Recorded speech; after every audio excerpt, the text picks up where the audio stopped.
tanta participación tampoco, vamos a hacerlo un poco más cortito. Ya escucharon de qué se trataba la audiencia pública y ya la gente de YPF ya son viejos conocidos en relación con la presentación de los proyectos y de estos procedimientos. Así que bueno, sabemos que estamos en el marco de la Ley 1875 y la Constitución de la provincia, llevando a cabo la audiencia pública, que es la instancia de participación ciudadana. En esta instancia podemos dar participación a la comunidad para que todos se saquen sus dudas y participen del proyecto. De cualquier manera, les volvemos a reiterar que los proyectos son públicos y que los expedientes, que se encuentran en expedientes que son posibles de ser consultados a solo requerimiento del peticionante. Vamos a avanzar entonces con la exposición primero del proyecto y luego con la evaluación de los impactos ambientales y el plan de gestión ambiental. Después vamos a leer el edicto. Sí, bien, pasamos a leer el edicto. El cumplimiento del edicto por los artículos 24 y 31 de la Ley 175 y artículo 13 del anexo 2 y en el marco de los artículos 90 y 93 de la Constitución Provincial, la Subsecretaría de Ambiente de la Provincia de Neuquén dispuso la convocatoria de audiencia pública citando a la población involucrada en la ley de influencia y a los interesados en general a asistir y expresarse sobre el impacto ambiental TS1 en Narabuena, área de Concepción, Chibudo de la Sierra Negra, Protegada. La audiencia pública con carácter no vinculante para la obligación conforme a la legislación vigente se realizará el día 2 de noviembre en una sede de ratas edicto en la parrilla cacique de la localidad de Rincón de los Sauces. Bien, eso hubo que publicarla dos veces, sí, por un error en la publicación, en la primera publicación. Pero para asegurar la participación, que bueno, no siempre tenemos tanto éxito como en la audiencia anterior, como ustedes lo ven, pero cumplimos con la instancia y avanzamos, ¿sí? ¿Querés si lo querés?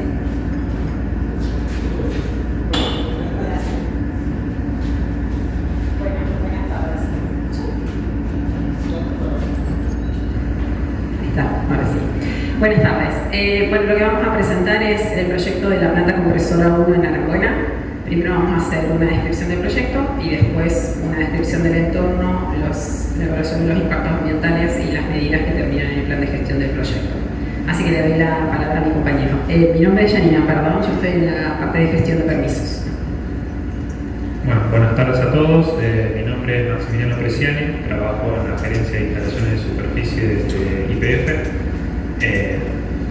Saltemos directamente a las...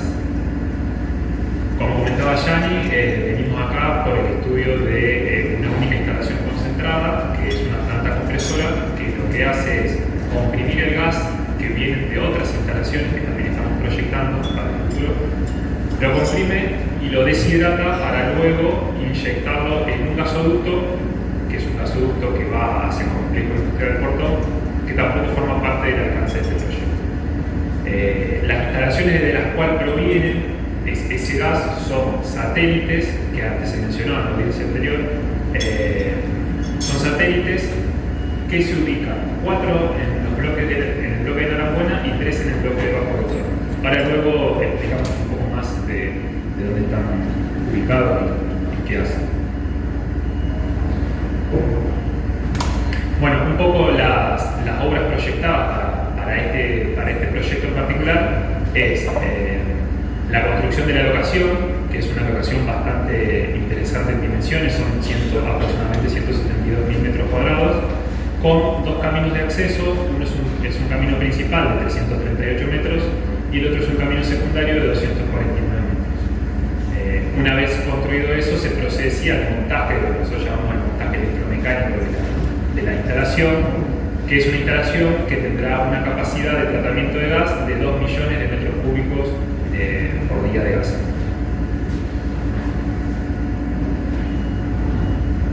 Bueno, hay un poco también lo que comentaban recién, el área de concesión es Chibudo de la Sierra Negra, específicamente en el bloque de referencias de dónde está implantada esta planta compresora con respecto a lo que es el Rincón de los Sauces, donde está el río Colorado y donde está Ruta 6. Es una implantación o una locación desde la cual accedemos desde la Ruta 6.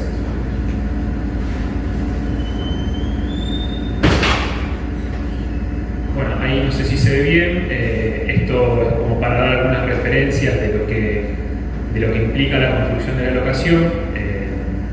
Ahí figuran las coordenadas de los vértices, pero más o menos para que tengan una idea, el predio abarca en el sentido norte-sur unos 486 metros aproximadamente, en el sentido este-oeste unos 423, lo cual, como comentaba antes, da una superficie intervenida bastante amplia de 172.000 metros cuadrados.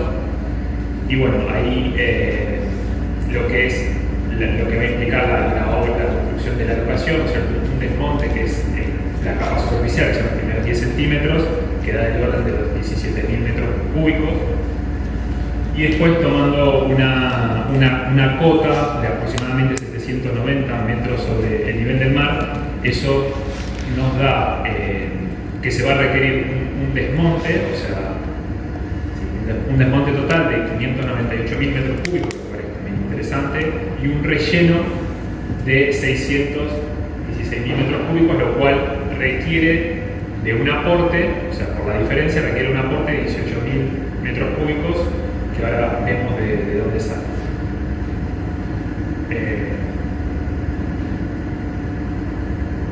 Bueno, esto es también una referencia de lo que es el camino de acceso principal a la locación, que es un camino, como comenté antes, son 338 metros, y que requieren de alguna manera de un relleno, se construye completamente con relleno, con aporte de 1.100 metros cúbicos, que bueno,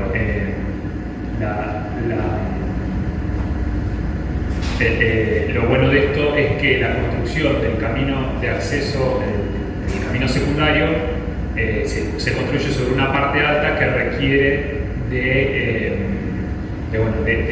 quitar ahí mucho material, que es lo que se va a usar para el aporte de la locación y del camino 1, de manera que está bastante compensado lo que es el movimiento de suelo en cuanto a material de aporte. Bueno, ahí lamentablemente no se nota mucho. De alguna manera lo que queríamos mostrar es justificar un poco de alguna manera lo grande que es el predio, ¿no es cierto? De manera rápida podría comentar que tenemos el ingreso de la producción de gas desde el sur, un primer sector que es la separación, un corazón, la parte central, que es todo lo que es la compresión, que están los compresores, luego la deshidratación y arriba están el stack frío y la antorcha, que son sistemas auxiliares de venteo de la instalación. A ver si...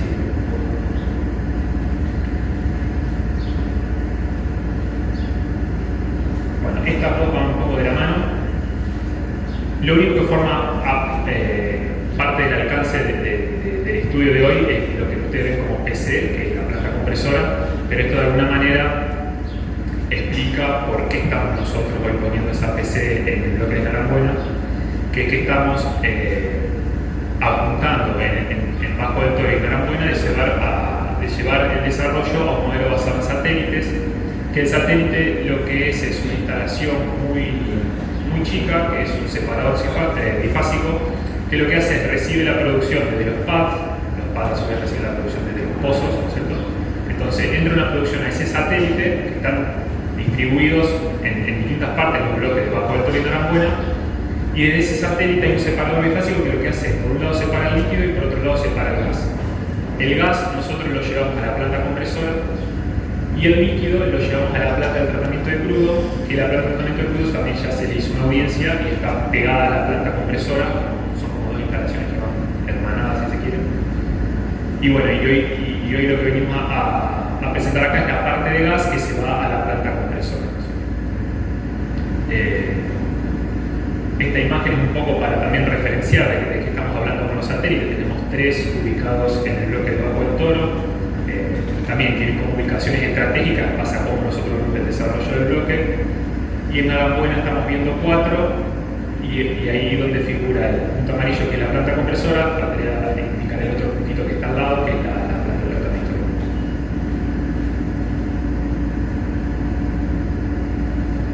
Bueno, esta slide la incluimos para mostrar el tema de lo que es la impermeabilización de los tanques en la instalación, ¿no es cierto?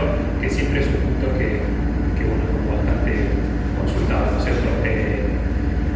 La instalación de planta de tratamiento, ahora lo voy a mostrar en otro slide, pero la planta compresora lleva tanques porque al ingreso de la planta nosotros tenemos una separación que separa lo que es lo condensado de la parte gaseosa, y esos condensados desde ahí los bombeamos a la planta de tratamiento de crudo que está al lado. Entonces esos tanques llevan una impermeabilización que el esquema de cómo es el recinto de impermeabilización es este, que tiene muros de hormigón armado que conforman la barrera, si se quiere, para que no se derrame, para la contención propiamente dicha. Pero a su vez tiene todo lo que sería la impermeabilización, que se hace con una membrana de PEA, que está toda acá. Entonces, como que de alguna manera el recinto está todo contenido con esa membrana. La membrana a su vez tiene en la parte de abajo y en la parte de arriba una especie de geotextil que es antipunzante, y esa membrana se apoya directamente sobre el suelo, que es un suelo seleccionado y compactado, y se coloca la membrana, y arriba se coloca también suelo seleccionado y compactado, y bueno, y eso de alguna manera permite hacer la contención de los tanques que tienen localmente. Acá esto lo incluimos a modo referencial. Nuestras especificaciones de diseño contemplan otras formas de impermeabilización de los recintos, ¿no es cierto?, de tanques, como les hablé, el tipo 3 del que comenté recién, que es el que más se utiliza, ¿no es cierto?, y lo incluimos también de alguna manera porque para algunos equipos se utilizan impermeabilizaciones que son de hormigón, que bueno, es hormigón armado que se hace in situ, ¿no es cierto?, es un hormigón armado que incluye una malla de hierro, pero bueno, son los dos formas típicas de impermeabilización de recinto. Bueno, acá hay una serie de slides que nosotros incluimos y que después intentamos de alguna manera modificar y no podíamos, entonces una seguidilla de slides que es lo que son diagramas de flujo de proceso que demuestran un poco cómo es el proceso dentro de la planta, lo cual lo voy a pasar medio rápido, pero simplemente para comentarle un poco asociado al layout de distribución de equipo que le comenté antes. La producción ingresa a la planta a través de un manifold de ingreso, y ahí se encuentra con un primer separador general que lo que hace es separar el gas ese equipo lo que hace es separar el gas por un lado y el líquido por el otro. El líquido viene y pasa a un tanque que desde ese tanque, cuando tiene el nivel suficiente, se bombea con un parque de bombas hacia la planta que está al lado, que es la planta de tratamiento.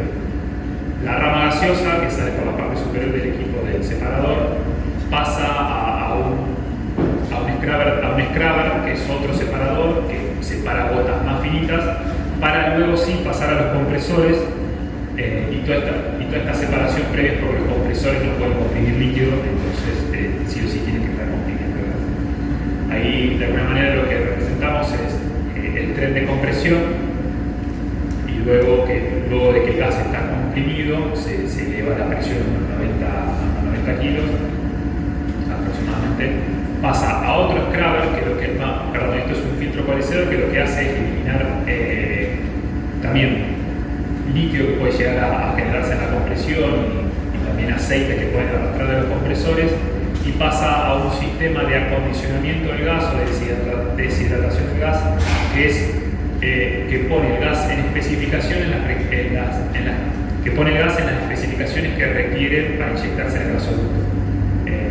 y desde ahí el gas ya sale de la planta. Bueno, como les decía, todo esto son diagramas que no vienen mucho, no aportan mucha explicación. Esto es el diagrama de cómo está formado un compresor. Y bueno, son servicios auxiliares de la planta que creo que no van a aportar mucho a esta presentación. En lo que es abandono de la instalación, una vez que tuvo su vida útil, acá ponemos una serie de lineamientos que son los que están establecidos en el decreto provincial el decreto de Neuquén, ¿no es cierto?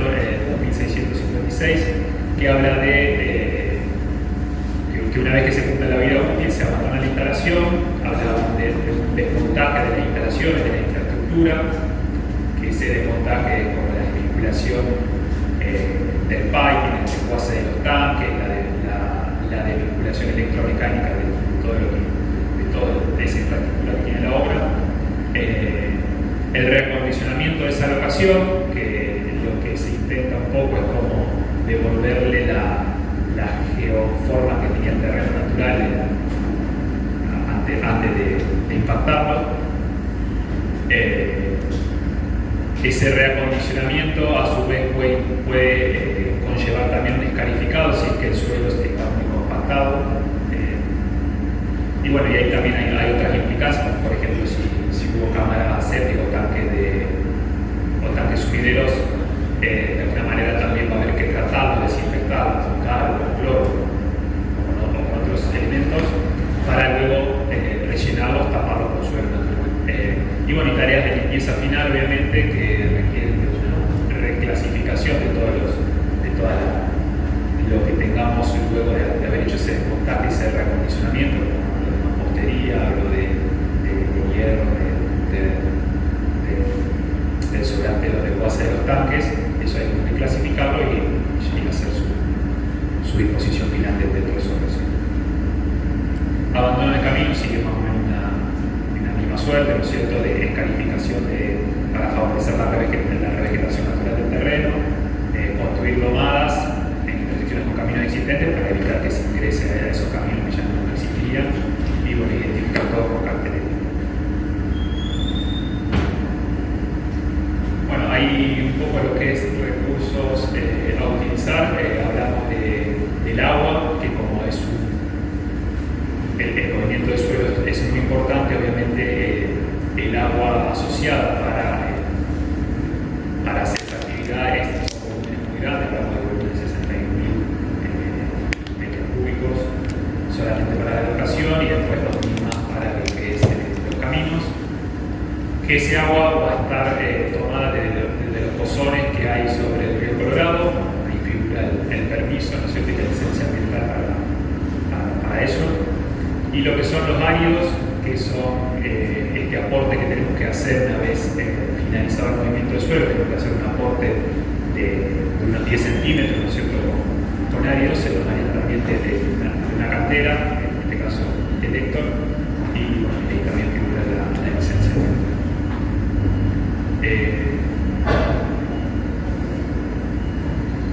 Bueno, esto acá un poco las estimaciones que nosotros hacemos en cuanto a los residuos que va a generar la obra, ¿no es cierto? Hablando de residuos sólidos, asimilables a urbanos, biodegradables y bueno, que son plásticos, metálicos, que también son volúmenes importantes. Y ahí figuran los transportistas y los tratadores. También tenemos residuos especiales y tenemos líquidos cloacales, que en el caso de los líquidos cloacales se piensa, ¿no es cierto?, tratarlo a través de una planta de tratamiento que se suele contratar con la empresa de Paz.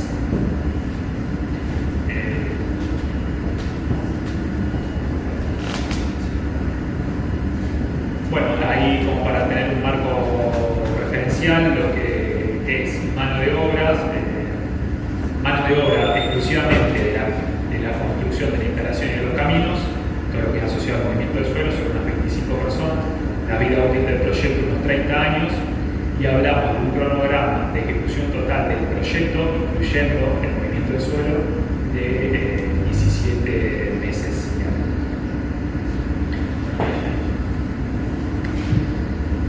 Bueno, vamos a hacer una descripción del entorno donde se ubica el proyecto, de la zona, primero ubicado en la provincia, en el mapa de la provincia de Neuquén, y dentro de las regiones naturales definidas para la provincia está en la zona extraandina, árida y mesetiforme.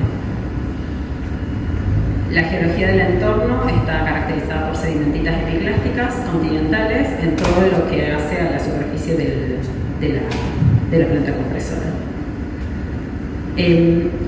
Respecto al relieve, podemos decir que es ondulado con una pendiente general de entre 5 y 10%, y en algunas zonas localizadas tiene pendientes mayores al 20%, y la geomorfología se caracteriza por ser pedimentos semidesérticos. Podemos ver en algunas fotos un poco de lo que estamos describiendo. Respecto del suelo, se clasifica como calciotípico, es en general de textura arenosa, pocos profundos con horizontes cálcicos y bueno, como pueden ver en las fotos, algunos afloramientos rocosos, y esto genera baja aptitud agrícola. Respecto a la hidrogeología, estamos en la región noreste, que tiene bajo volumen de agua, poco potable, asociada justamente a estas rocas volcánicas y sedimentarias. Toda la zona cae dentro de esa región, ¿no? Todo el proyecto. Respecto a todo lo que es hidrografía, podemos ver que tiene cauces temporales y algunas líneas de escurrimiento menores, y algunos escurrimientos difusos también. Están todo dentro de la cuenca del río Colorado. Se ubica a 8 kilómetros al noreste la planta compresora. Después vamos a ver un poco de fotos respecto de estos cauces.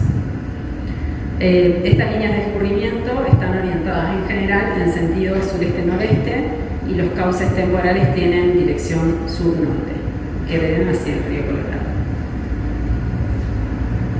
Los puntos celestes son los difusos, los escurrimientos difusos. Acá, bueno, un poco para mostrar la magnitud. En algunos casos son de muy poca profundidad, pero en otros tenemos profundidades de mayores, y hasta incluso el ancho del cauce de más dimensión. Ahí está indicado dónde están sacadas las fotos respecto de la ubicación de la planta compresora. Un poco más de fotos, justamente para mostrar la diversidad de los cauces y sus dimensiones en cada una de ellas.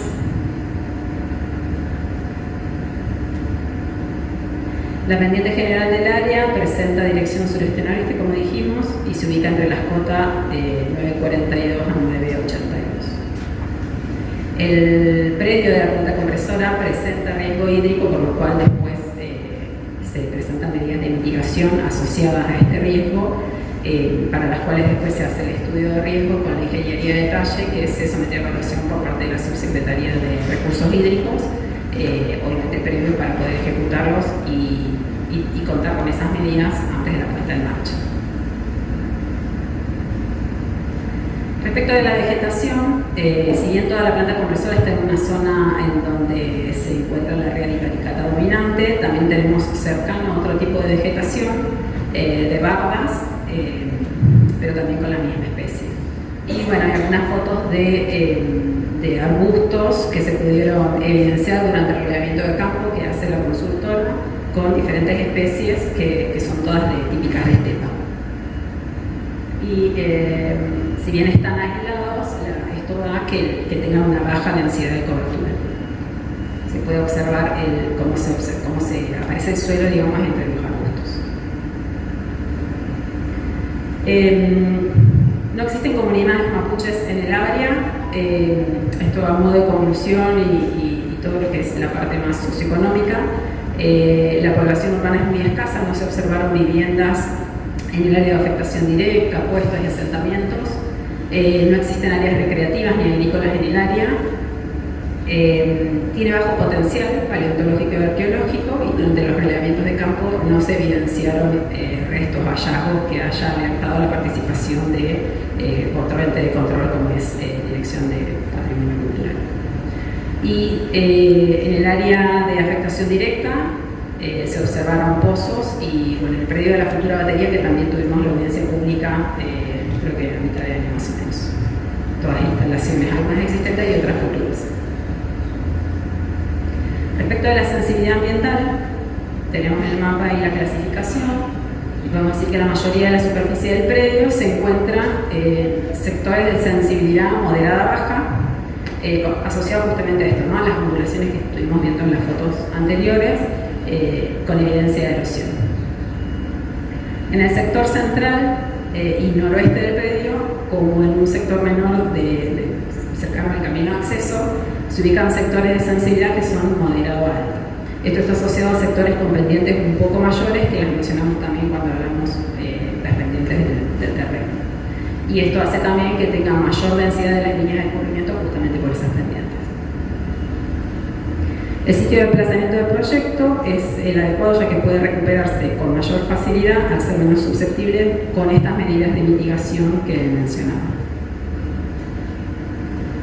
Luego se hace el análisis de riesgo ambiental, que se desarrolla con la finalidad de proponer medidas correctoras que hagan que el riesgo que fue identificado se minimice hasta llegar a la mínima expresión en cada una de las etapas para las tareas que están definidas en el proyecto. Se analizan, identifican causas iniciadoras de ese riesgo, que fueron 19 en total, y se las clasifica para ver cuáles son las que necesitan medidas o más cantidad de medidas respecto de las que tienen riesgo bajo. La clasificación fue de riesgo urgente, alto y moderado, en los porcentajes que pueden ver. Los mayores riesgos están asociados al desmonte de vegetación, al movimiento de suelo que comentaba Maxi, todo lo que es el tránsito de vehículos y maquinarias y bueno, los posibles derrames de fluidos y condiciones climáticas adversas que a veces complican estas situaciones. Mediante mecanismos de protección se lograría disminuir el riesgo actual en un 95% a riesgo bajo de estos riesgos que vimos clasificados al principio. A la acción con riesgo aún alto se le aplicarían acciones correctivas y recomendaciones para reducir aún más el riesgo. Después en el estudio se puede ver esta clasificación, cómo se va haciendo el cálculo del algoritmo, se aplican medidas, se vuelve a hacer el cálculo, se va disminuyendo ese riesgo. Por eso las que tienen mayor riesgo tal vez tienen una o dos medidas para poder disminuir mucho más ese riesgo y tenerlo controlado. De aplicarse estas medidas propuestas, este cálculo que se hace aseguraría que se reduzca los posibles riesgos a su mínima expresión y poder así hacer la ejecución de las tareas del proyecto. La identificación de afectaciones ambientales se realiza con la finalidad de conocer cómo el proyecto se vincula con el ambiente, con el entorno, con el medio en el que se va a ejecutar, tanto biótico, el inerte y el social, y de esa manera determinar para el plan de gestión qué medidas deberíamos implementar para que esa afectación sea lo mínimo posible. Acá identificamos afectaciones positivas o impactos positivos que están relacionados con toda la actividad económica que se va a ver afectada, ¿no? La contribución a la matriz energética, el beneficio en la economía local y el aumento de las regalías provinciales en general, digamos, podemos concluir en esos tres impactos positivos. Y las negativas están relacionadas con los medios físico y biótico que mencionábamos anteriormente, todo lo que tiene que ser desmonte del suelo natural, la afectación de fauna a raíz de este movimiento, el cambio de las características físicas y químicas del suelo por el tema de compactación, tránsito y demás, y la afectación a las líneas de escurrimiento y los cauces temporales que se van a suceder a raíz de la construcción de la locación y los caminos.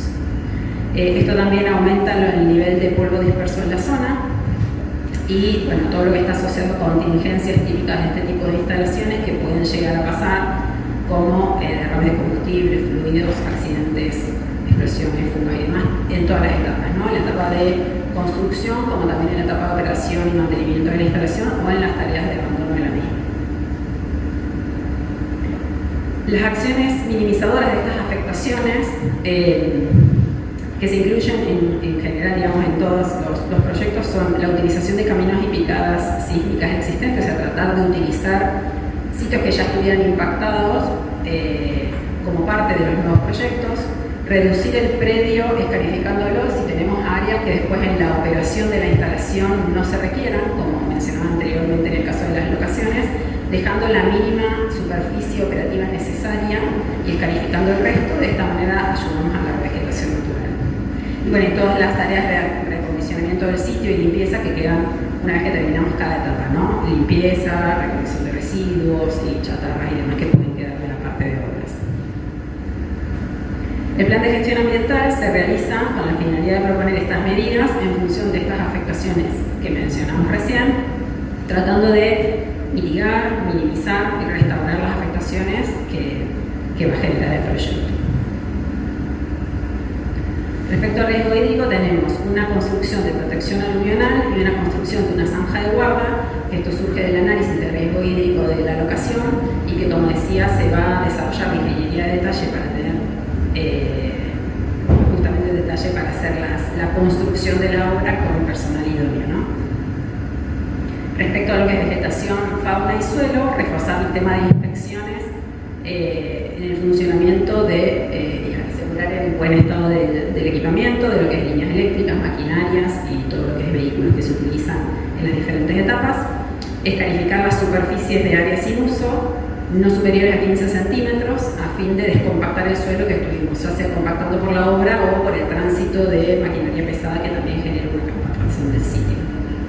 Restaurar la topografía del sitio lo más que se pueda, una vez que sea un área que ya no se use más, ya sea en la etapa operativa o en la etapa de abandono. Realizar correcta gestión de los residuos y colocar sanitarios portátiles, esto pensando más que nada en la parte de obra del proyecto. Y previa la construcción de lo que es predio y ducto, se recuperará la primera capa de suelo haciendo separación de la primera parte, que es la que tiene mayor cantidad de materia orgánica, para después utilizarla en los sitios en los que se va a hacer operativa. Realizar un relevamiento y mapeo detallado de los sitios asociados a la presencia de endemismos, esto es respecto de los reptiles, y un posterior monitoreo en el caso de que se haga detección, como ha pasado no en este proyecto, pero sí en otros de la zona. Y respecto al medio social, garantizar la seguridad de las instalaciones y la población durante todas las etapas del proyecto. La construcción de un cerco perimetral para delimitar acceso a proximidades a los equipos que están bajo presión y que están operativos. Restaurar señales y caminos de instalaciones que se puedan haber dañado en la etapa de obra del proyecto. Capacitar al personal respecto a las tareas, entrega de PP, cuestiones de seguridad, de funcionamiento de la instalación.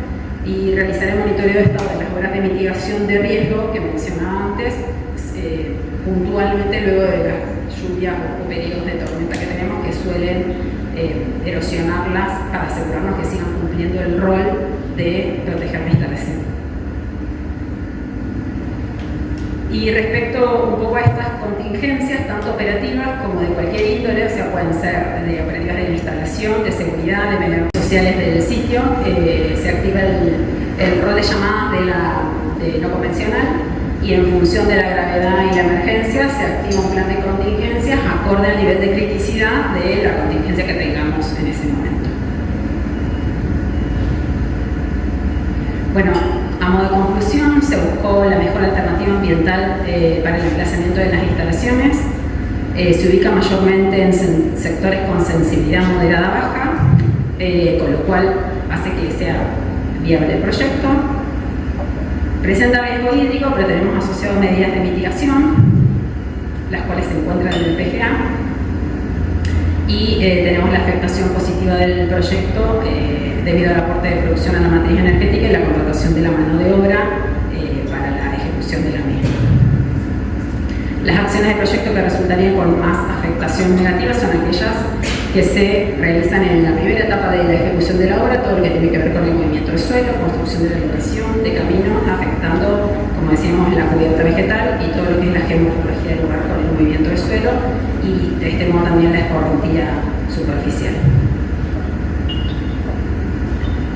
Como conclusión del análisis de riesgo ambiental, se plantean mecanismos para minimizar estos riesgos que son considerados en las etapas del proyecto y además son consideradas en el plan de gestión para minimizarlos y tenerlos controlados. Y como decía recién, el plan de gestión incluye el análisis de riesgo y las medidas que surgen de ahí, como las medidas de mitigación asociadas al medio inerte, biótico y social que fuimos describiendo anteriormente, y de esta manera prevenimos, mitigamos y tratamos de restaurar puntualmente las acciones negativas que surgen del proyecto.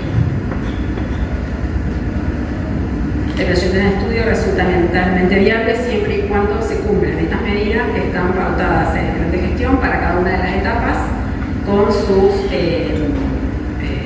indicadores, que son los que nos van a guiar si estamos contenidos dentro de esas medidas y que hagan que el proyecto sea viable desde ejercicio hasta su etapa de abandono.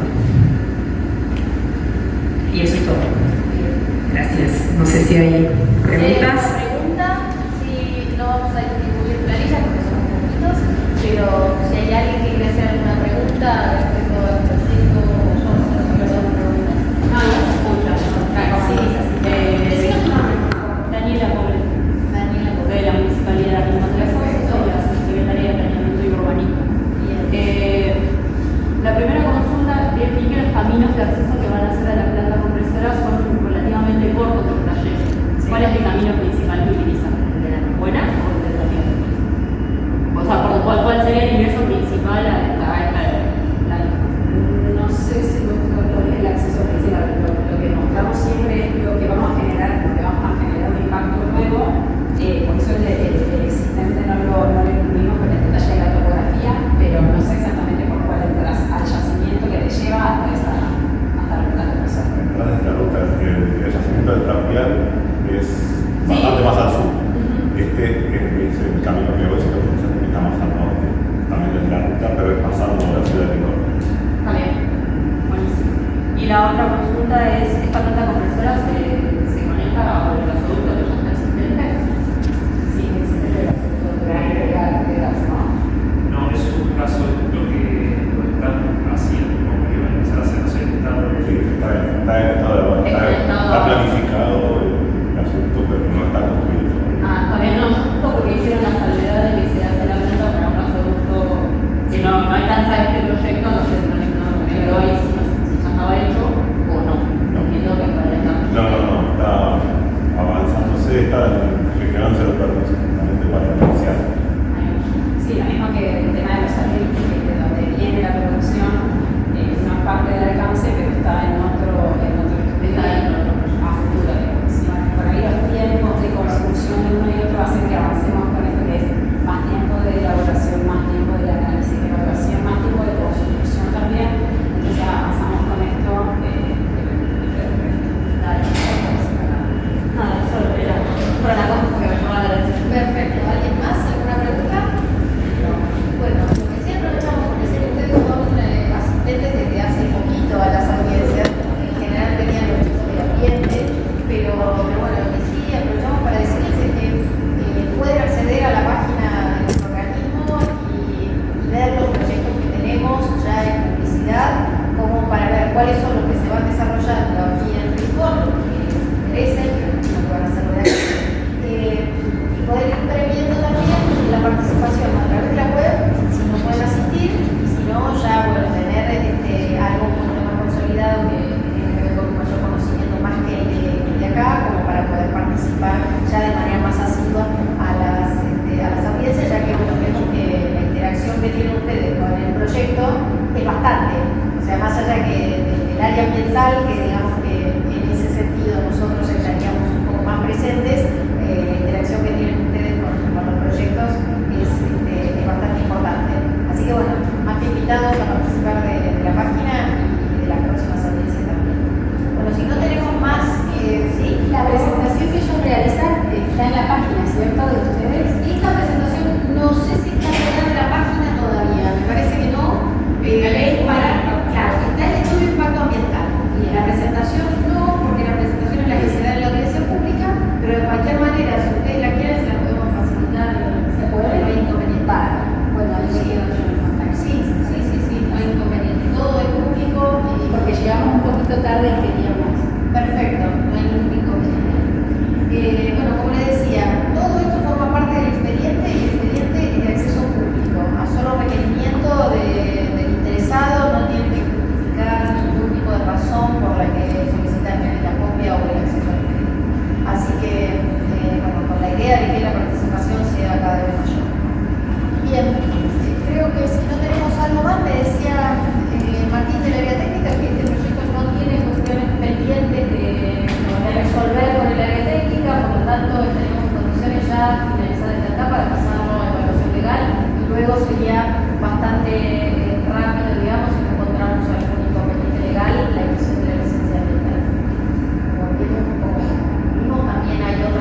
invitamos a tomar un cafecito y les pedimos que no se retiren, que nos firmen por favor el acta. Quien quiera una copia del acta se la podemos enviar por correo electrónico